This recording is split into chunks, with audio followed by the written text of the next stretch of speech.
皆さんこんにちは。日本将棋連盟棋士七段の村中修一です。今回はですね、将棋ウォーズで指しました将棋の解説編になります。戦型はですね、相手の方の四間飛車に対して私が持久戦のね、居飛車穴熊を選択しました。詳しくね、解説していきたいと思いますので、ぜひぜひ最後までお楽しみください。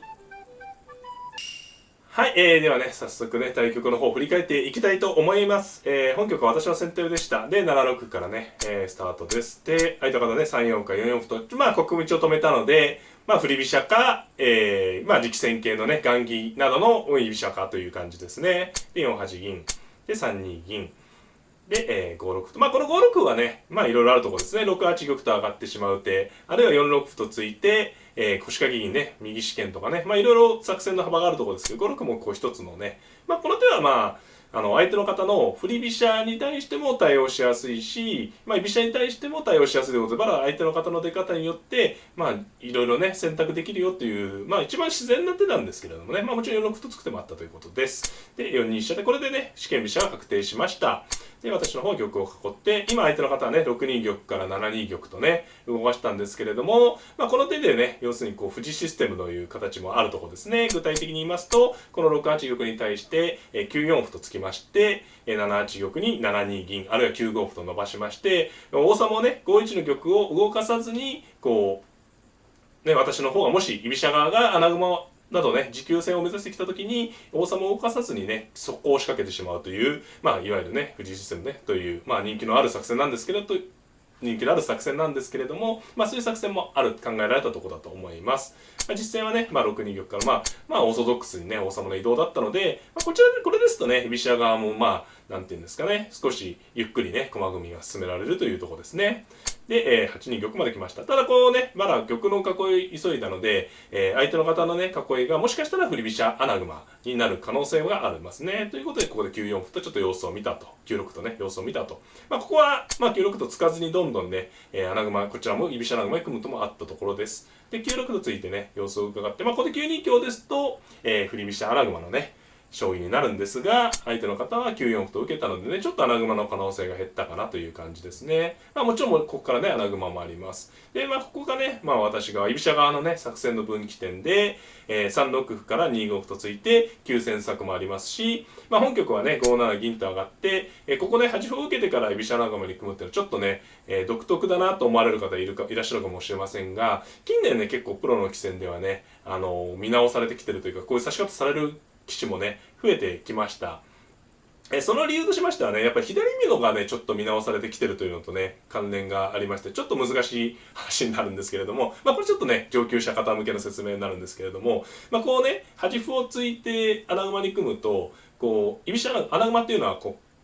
囲い組み上がる穴熊が完成するまでに、時間がかかるんでね、本来はこう端歩の一手をもう囲いに使っちゃった方がいいっていう考え方が自然なんですけれども、こう端歩を受けて、本局ね、この後こう進んでいくわけなんですけれども、本局はこれ9八香なんですけれどもね、例えばどんどん攻めてこられそうになった時に、7八銀と上がると左美濃の形になるんですね。で、以前はですね、これはあくまで私の感覚的な話なんですけれども、こう振り飛車に対して天守閣美濃っていう美濃囲いもあるんですけど、普通のね、ここで7八銀と上がるような左美濃っていうのは、あまりね、指す方がいなかったんですよね、指す棋士が。で、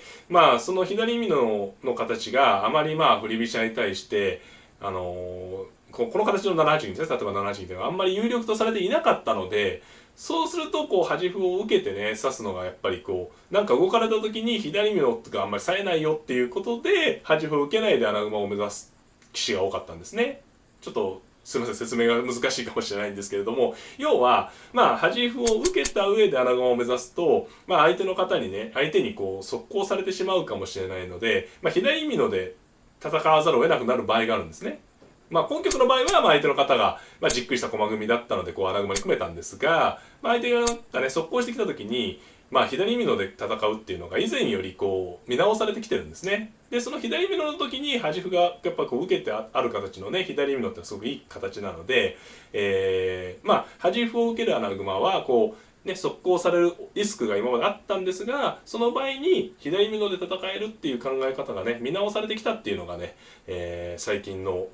こう端歩を受けた形でね穴熊に組む手順が増えてきた理由になるかと思います。この左美濃がね見直されてきてるっていうのは、まあ実はこうね、コンピューターソフトの影響も実はありまして、まあなんかいろいろなところにね、繋がっていく話になってくるんですけどね、これはちょっと難しい話なんでね、聞いていてよくわからないという方は、なんとなくの雰囲気で、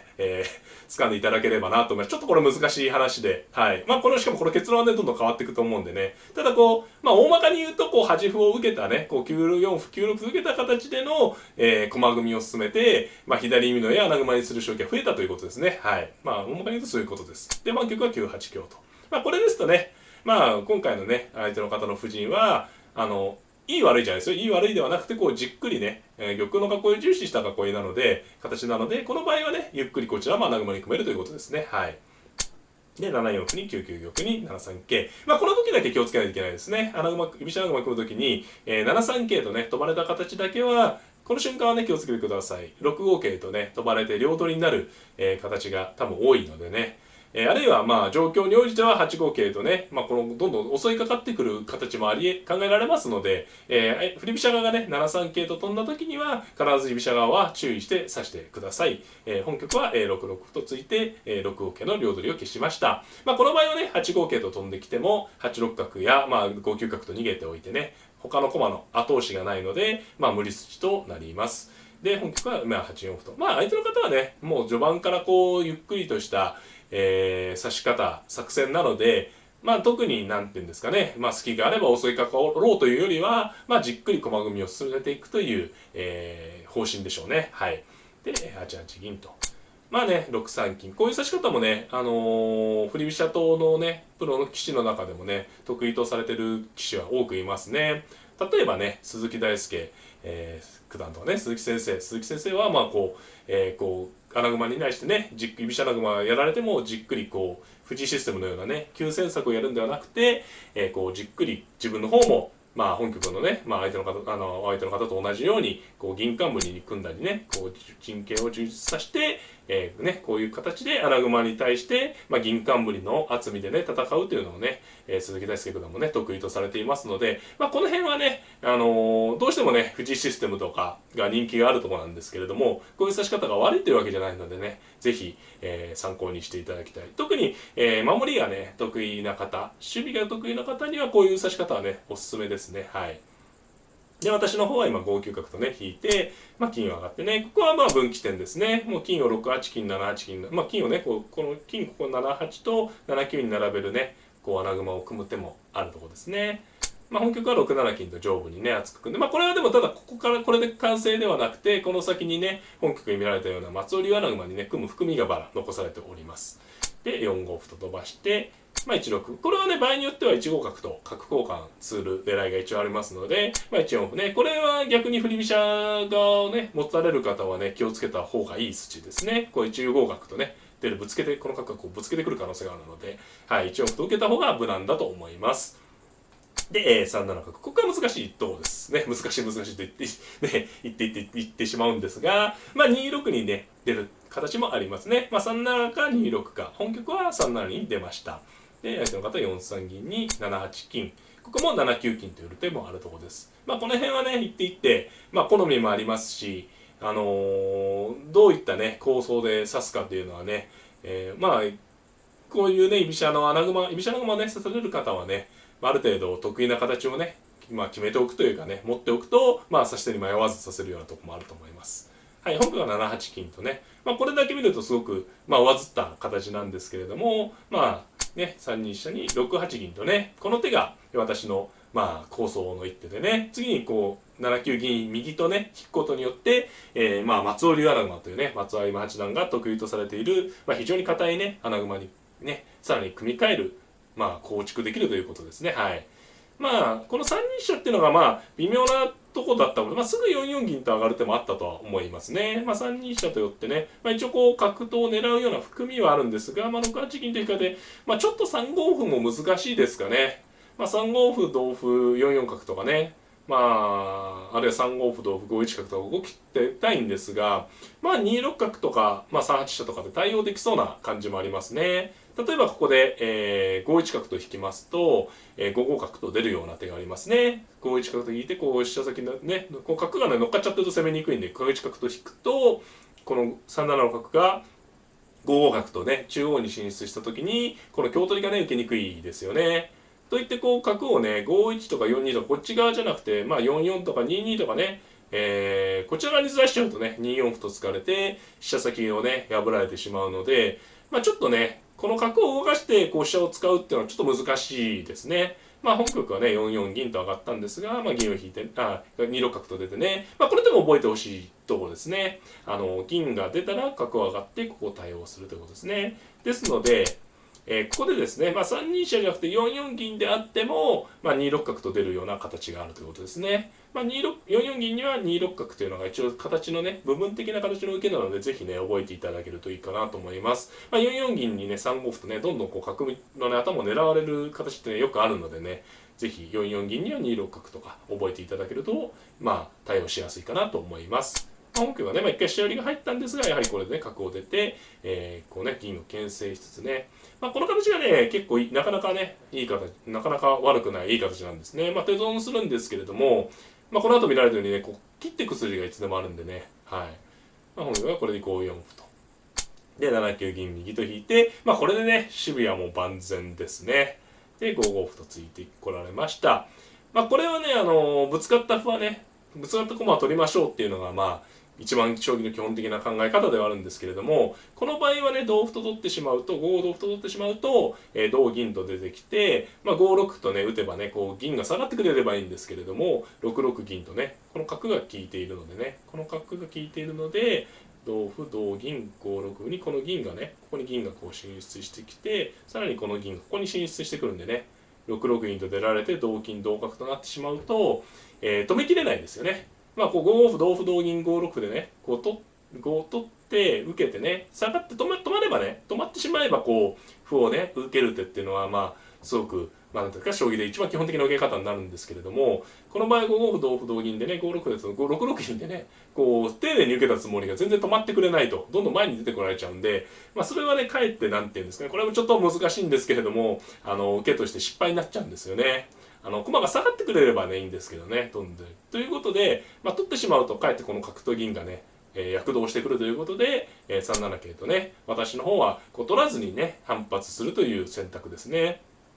これはですね、5六歩と取ってくれば、この金で同金と進出しまして、今桂馬を飛んだので、ここにね、4五の地点に駒がいけるんですね。例えば、まあ、5六歩同金、5五歩と打ったとしますね。前と方今これ5六歩同金、5五歩と打つと、4五金とね、この桂馬がここに効いてますんでね、4五地点でこう金がここに来た後、金がここに行けるんですね、金がね。これはさっきのね、理屈の逆ですよね。先ほどここで、ね、取って歩を取って歩を受けても進出されちゃうよっていうお話をしたと思うんですけれども、まあ、ここもね、相手の方がこう、取ってね、歩を打って、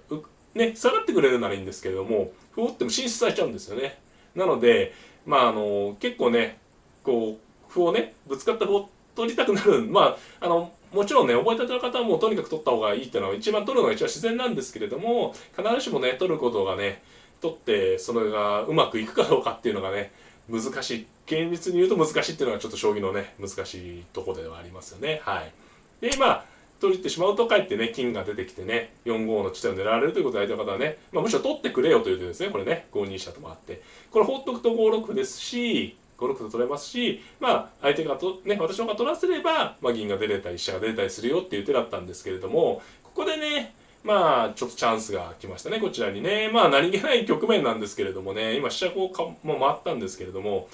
これね、玉形が、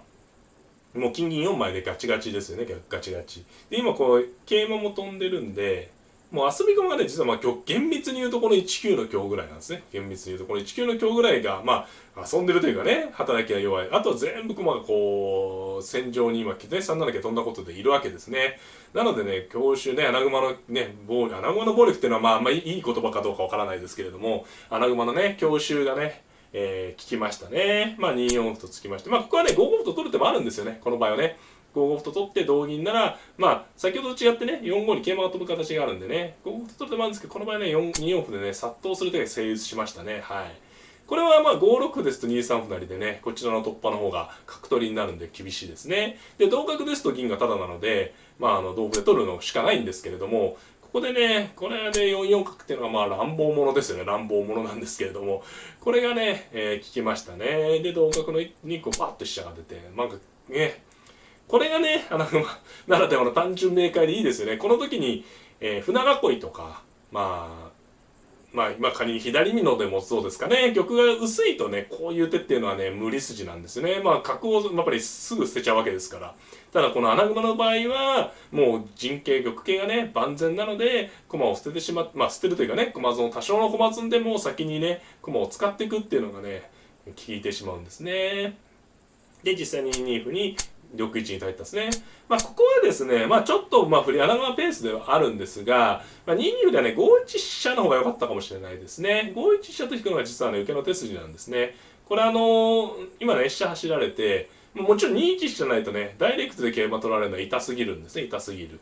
といって6一銀も痛いんですよね。なので、2二歩と打てば、2三飛車成も消えてね、飛車成りを防ぐ自体は歩で受かるんですが、これ3四飛車と暴れてくるってね、本局でもこの後出てくるんですがあるので、ここではね、5一飛車とね、我慢した方、引いてね、受けた方が良かったですね。5一飛車と受けると2一飛車成を防いだ上に、6一銀とね、打たれる割り打ちも消えるので、5一飛車と引けば、まだまだ大変な勝負だったかと思います。というのも、やっぱり飛車を成れるのもそうなんですけど、このね、銀打ちでね、実対局編の時もちょっと、何回か言ったんですけど、こうね、駒をね、割り打ちで履かせるっていうのはね、これがものすごく大きいんですよね。要するに銀冠っていうのは作るまでに、かなり時間かかりましたよね。時間かかった銀冠を、これね、いわゆるゼロ手で破れてる、薄くできるんですね。ゼロ手というのは、この局面で居飛車穴熊の私の番でした。で、銀を打って、ここでまた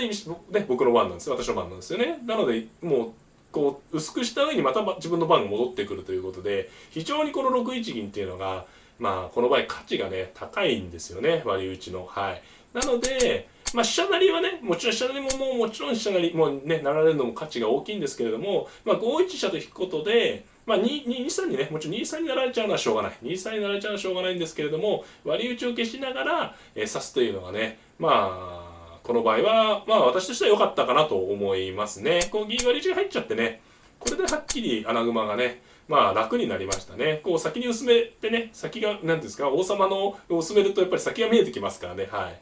で、銀を受けたんですが、もうバサッと切ってね、これもね、ほんと乱暴な指し方ですよね。飛車角を捨てて、さらにね、その代償で出てきた飛車をあっさりね、角と変えるっていうのは、すごくね、雑にも見えるような、一見雑に見えるような手順なんですけれども、これが穴熊のね、利点でして、飛車角とね、こう、将棋でいう二大ね、二大スターということなんですけど、二大、共同的な駒を持っていても、こう、全くね、こう、穴熊に対して攻める手がないっていうね、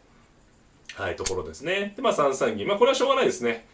駒、ただただじゃしょうがないんでね、こう飛車とか仮にどっか打ってもね、全く響かないので、こう銀ね、ただでボロッと取られちゃう方が痛いんで、3三銀と受けたんですね。で、4五桂。そしてこういう応援が効くのも大きいところですね。2九の桂馬がやっぱりね、仕掛けの前に飛んでいったのをね、さっきまでこう働いてなかったじゃないかと思われるかもしれませんが、何かあった時にね、桂馬というのは足が速いのですぐこう追いつけるんですね。これ2九に桂馬がいるとね、全然また違った展開でした。で、相手の方3四に。これね、対局中も言ったんですけどね、4二銀の方が、受けとしてはね、形としてはいいんですが、その場合4一角と打つような手が厳しいですかね。4一角と打って、4二銀ですとね、5三にね、桂馬は成られないという受け方で、4二銀、同金、同飛車となれば、一応それだけ桂取りになるっていう受け方なんですが、この場合4二銀には、すぐね、もちろんこの角4一角と打つ手が厳しい手ですかね。で、金取りで、4三銀なら6三角成。で、金をね、4二金と6二金と引くとね、この銀がね、飛車の動きがなくなっちゃうので、銀が取れるという仕組みになります。4二銀にも4一角は厳しい手で、攻めがつながるかなという感じですね。はい。実際は3四銀とね、上に立ったんですが、桂馬を成りまして、金を取られるんですが、こっちを金を剥がしてね。これはね、先ほどまでここにいた桂は今度ここに食いつきましたからね。で、将棋でよく言うんですけど、3枚の攻めはね、切れないなんて言うんですが、もちろん角金持っていて、もう1枚成桂がね、5玉のそばに来たので、陣形がね、もう硬いですから、攻めさえ切れなければ、穴熊が、優勢という感じですね。で、本場飛車渡すわけにいかないで3に逃げたんですが、6一角と打って、この銀取りもね、受けにくいですよね。実際3四銀と逃げたんですが、8一金とね、打ちまして、これはね、同玉と取りますと、8三角成と上に成り返っていきまして、今度ね、7三の桂馬が取れるんですね。具体的に言いますと8一同玉ですと8三角成となって8二金という補強に対して7三馬とか7三成桂、いずれでも駒を取りながら攻めれるので、それも受けが難しくなってきますね。実際は玉をかわしたんですが、これは桂馬を取ってね、これもまたこう3枚で食らいついてる形になってますからね。はい。で、7二角とね受けたんですが、同角成同銀で7一角と打ったところで相手の方の投了となりました。これはね王手で合駒をねしても無効なのでね、9二玉と引くしかないんですが、8二角成の詰みですね。途中ね